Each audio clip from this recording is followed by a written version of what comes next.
Bonjour. Il s'agit en fait d'un cours destiné aux étudiants en deuxième année universitaire, licence de français.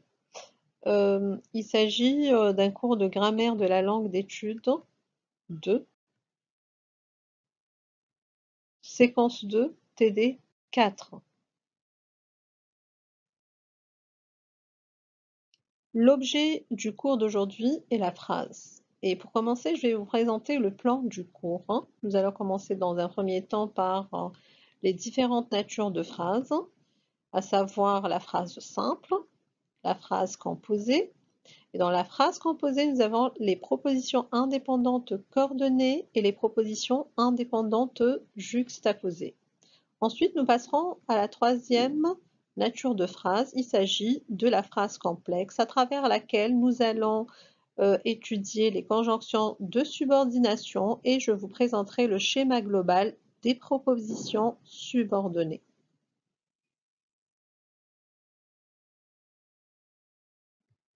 Alors, en introduction, nous allons commencer par définir la phrase, qui est un ensemble de mots disposés selon un ordre grammatical et ayant un sens complet. Elle commence par une majuscule et se termine par un point. On distingue trois natures de phrases: la phrase simple, la phrase composée et la phrase complexe.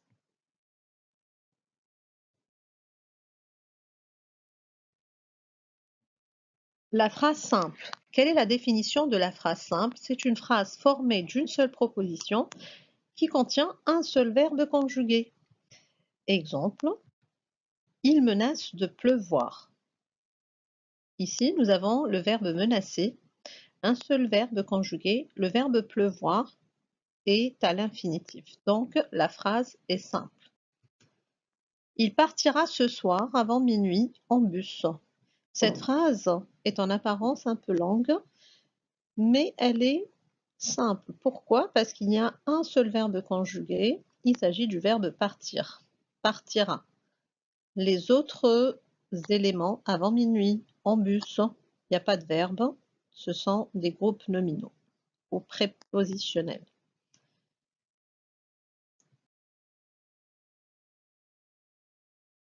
Passons à la phrase composée. Alors, la phrase composée est constituée de deux ou plusieurs propositions indépendantes et contient donc deux ou plusieurs verbes conjugués, contrairement à la phrase simple qui contient une seule proposition, un seul verbe conjugué. Donc là, déjà, il y a une différence. La phrase composée a deux natures. Donc, soit elle est composée de propositions indépendantes coordonnées, soit des propositions indépendantes juxtaposées, et nous allons voir quelles sont les définitions de ces deux notions. Alors, les propositions coordonnées dans la phrase composée. Il faut savoir que les propositions coordonnées sont indépendantes et qu'elles sont toujours reliées entre elles par une conjonction de coordination. Quelles sont les conjonctions de coordination? Il y en a 7 que vous connaissez assez bien: mais, ou, et, donc, or, ni, car. 7 mots à apprendre par cœur. Ce sont les conjonctions de coordination. Alors, pour comprendre la notion de proposition coordonnée, nous allons nous intéresser à l'exemple suivant. Ce plat est appétissant, mais je n'ai plus faim. Alors, la première étape consiste à compter le nombre de verbes conjugués. Nous avons le premier verbe être et le second verbe, c'est avoir. Ensuite, pour connaître la nature des propositions dans cette phrase qui est composée, il faut s'intéresser en fait à la nature du mot qui relie ces deux phrases. Il s'agit de mais. Et nous savons que mais est une conjonction de coordination et cela signifie que nos propositions, qui sont au nombre de 2 ici, sont indépendantes coordonnées parce que le mot qui relie entre elles est une conjonction de coordination et notre phrase est composée. Les propositions juxtaposées. Alors, dans la phrase composée, les propositions indépendantes juxtaposées sont reliées entre elles par un signe de ponctuation, virgule, point-virgule ou de point. Exemple, nous sommes restés amis, nous nous appelons souvent. Alors, observons le contexte et analysons-le. Nous avons donc une phrase qui commence par une majuscule et se termine par un point.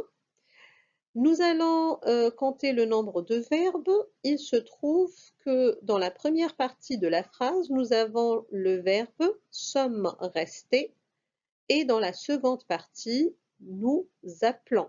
C'est le verbe s'appeler.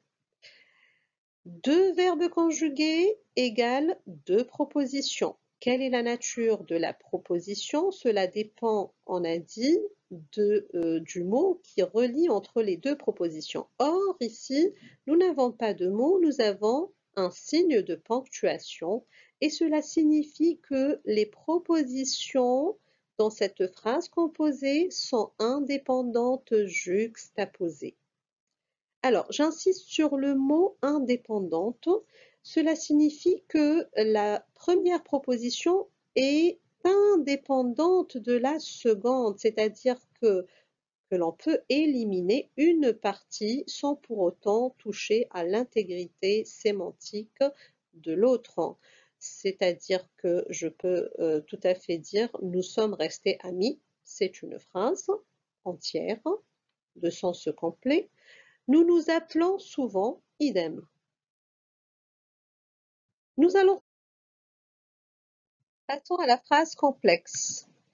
Il faut savoir que la phrase complexe est formée d'une proposition principale et d'une ou plusieurs propositions subordonnées.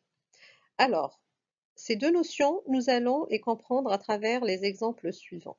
Exemple 1. Les citoyens obtiendront leurs droits quand ils auront accompli leurs devoirs. Alors, quelle est la procédure? La première étape consiste à compter le nombre de verbes conjugués. Premier verbe, obtiendront. Deuxième verbe, auront. Accompli. C'est le deuxième verbe. Ensuite, la seconde étape consiste à s'intéresser au mot de liaison, le mot qui relie la proposition numéro 1 à la proposition numéro 2. Ce mot-là est colorié en turquoise, c'est le mot quand. Quelle est la nature de quand? C'est une conjonction de subordination. Et à partir du moment où on a un subordonné conjonction de subordination, il faut savoir que la proposition prend la nature de subordonné. Que signifie le mot subordonné? Ça signifie que c'est une proposition qui dépend d'une autre proposition qui, elle, est appelée une proposition principale.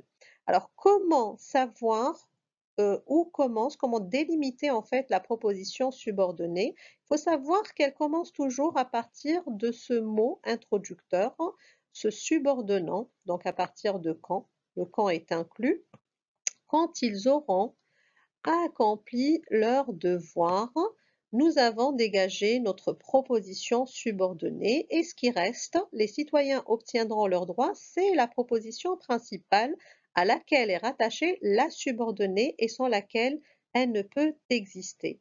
Si je disais quand ils auront accompli leur devoir comme ça toute seule, cette phrase est incompréhensible en s'attend à une suite. Donc, cette subordonnée dépend de la principale qui la précède. Ma phrase, dans ce cas, est une phrase complexe. Qu'est-ce qui me permet de le dire? C'est la nature du subordonnant. C'est une conjonction de subordination. À partir du moment où j'ai un subordonnant conjonction de subordination, la phrase devient complexe et les propositions changent de nature. On a une principale et une subordonnée. Passons à l'exemple numéro 2. Nous sommes convaincus que les sociétés changeront lorsque les hommes auront changé de mentalité. Alors, analysons ce contexte. Toujours la même procédure. On va compter le nombre de verbes conjugués. Sommes convaincus, changeront et auront changé. Nous avons 3 verbes conjugués. Cela signifie que nous avons 3 propositions. Je rappelle la règle, autant on a de verbes conjugués, autant on aura de propositions. Nous avons 3 propositions ici. Quelle est la nature de chacune d'entre elles? Donc, on va s'intéresser aux mots de liaison.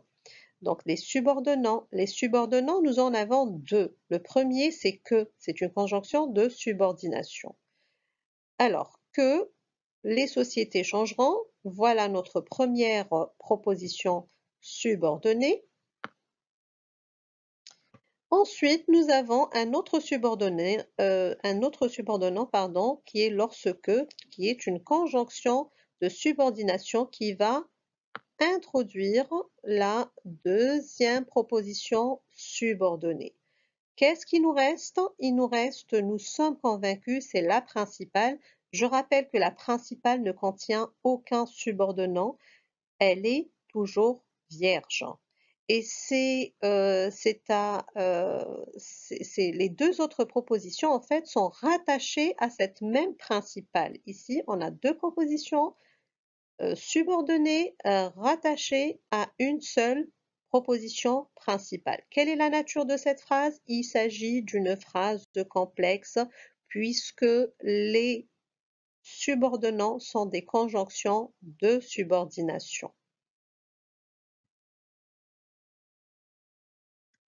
Les conjonctions de subordination. Alors, nous avons parlé de conjonctions de subordination lorsqu'on a abordé la phrase complexe. Donc, ce sont ces petits mots, en fait, qui introduisent la proposition subordonnée et qui la rattachent à la principale. Alors, les conjonctions de subordination, donc, introduisent une proposition subordonnée. Elles peuvent avoir des formes simples, c'est-à-dire en un seul mot. Alors, quelles sont les conjonctions de subordination en un seul mot? En forme simple. Que, quand, comme, quoique, si, lorsque et puisque. Donc, ce sont des mots à apprendre par cœur. Ensuite, nous avons des formes composées, c'est-à-dire qu'elles sont composées de plus d'un mot. Dans ce cas, on les appellera des locutions conjonctives de subordination. Donc, on passe de conjonction à locution conjonctive. Exemple, parce que, pendant que, pour que, alors que, dès que, etc. Donc là, nous avons des formes composées en deux mots. Un peu plus loin, nous avons à condition que, à ce que, de ce que. Donc, c'est une forme composée de trois mots. Donc, on reste dans la locution conjonctive de subordination. Donc, ce qui distingue en fait la conjonction de subordination ou la locution conjonctive de subordination, c'est ce que qui est toujours attaché à cette forme-là. C'est comme ça qu'on peut savoir qu'il s'agit d'une conjonction de subordination ou d'une locution conjonctive de subordination.